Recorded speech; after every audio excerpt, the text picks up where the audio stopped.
اللہ پاک کے نیک پرہیزگار بندوں سے محبت ہونا یہ بڑی فضیلت کی بات ہے۔ یہ پاکیزہ محبت یہ ہر ایک کو نصیب نہیں ہوتی، ہر ایک کو نصیب نہیں ہوتی، صرف یہ پاک طبیعت لوگوں کو ہی دی جاتی ہے۔ اور جس بندے کے دل میں اولیاء کرام کی محبت موجود ہو، یہ اس بات کی دلیل ہے کہ وہ بندہ پاک طبیعت اور اچھی فطرت کا مالک ہے۔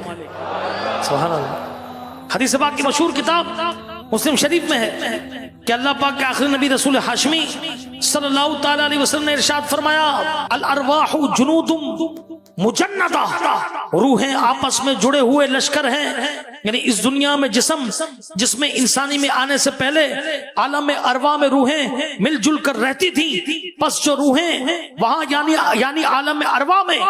ایک دوسرے سے جان پہچان رکھتی تھیں، دنیا میں آ کر بھی انہی سے محبت کرتی ہوں گی،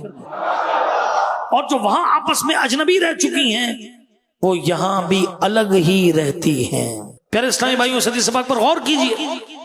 کہ اس دنیا میں ہمارے بہت سارے جان پہچان والے ہوتے ہیں کہ نہیں ہوتے؟ کوئی ایسا ہوتا ہے جس کے ساتھ ہم محبت کرتے ہیں، بعض ایسے لوگ ہوتے ہیں کہ جن سے ہماری اس وقت کیا ہوتی ہے، سلام دعا ہوتی ہے، کچھ ایسے بھی ہوتے ہیں جن کو ہم جانتے تو ہیں، نام بھی معلوم ہے، شکل سے بھی واقف ہیں، مگر ان کے ساتھ کوئی سلام دعا نہیں ہے، اور ہزاروں لاکھوں لوگ دنیا میں وہ ہیں جن کو ہم جانتے تک نہیں۔ یہ معاملہ اصل میں کیا ہے؟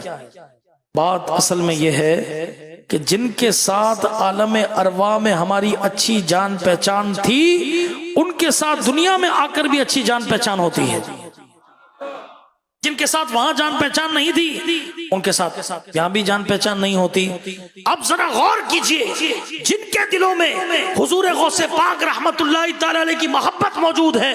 جو خواجہ اجمیر رحمت اللہ تعالی علیہ سے محبت کرتے ہیں، جو داتا حضور رحمت اللہ تعالی علیہ کے دربار میں جاتے ہیں، جو بابا فرید رحمت اللہ تعالی علیہ کے چاہنے والے ہیں، نظام الدین اولیاء رحمت اللہ تعالی علیہ کی محبت کا دم بھرنے والے ہیں، جو میرے اعلیٰ حضرت امام اہل سنت کی محبت میں رات اور دن گزارتے ہیں، سبحان اللہ، وہ کتنے خوش نصیب لوگ ہیں،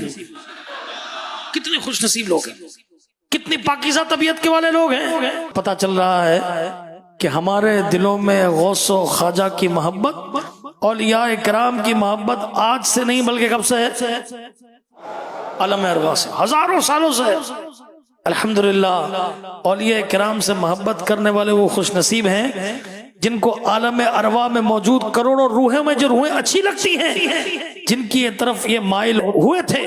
وہ کوئی عام لوگ نہیں، نیکیاں کرنے والے اللہ پاک کے محبوب یعنی اولیاء کرام ہیں۔